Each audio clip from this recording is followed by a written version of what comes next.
今次 Mia 及 Mandy 分享全運會中特別難忘嘅事情。做反興奮劑呢樣係一個特別項目之餘，要喺一個好大型嘅團體度做一個義工服務咧，都係一個經驗嚟嘅。可能我自己都有興趣做一啲義工活動，喺出邊都會參加其他嘅機構啦，可能賣旗啊，或者幫一啲老人家，或者係一啲某啲宗教團體去做一啲服務性嘅義工。但係同一個咁大型，講緊係香港過萬人參加做義工嘅經歷咧，一來可以上堂學到嘢啦，因為我哋上咗堂先可以去做呢個義工嘅。咁二來就係亦都識多啲朋友啦，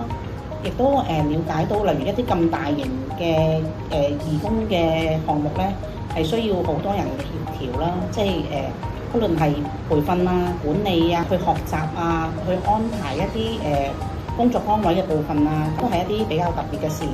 就算喺普通工作咧，都未必可以接觸得到嘅，即係或者都唔會係有咁大型，亦都有政府嘅支持啊，或者係一啲贊助商嘅支持去培訓我哋咯。咁所以我覺得學到一個另一類嘅義工服務啊，因為你除咗係服務人之外，你都要學識去喺一班咁多嘅人嗰度去調節，去點樣去做好自己個項目咯。咁我咧就因為係抽血員嘅工位啦，咁就比較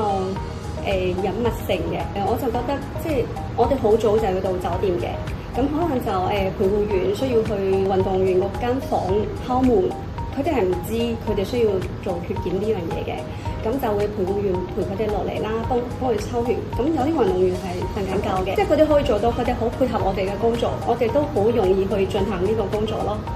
所以呢個都比較難忘嘅。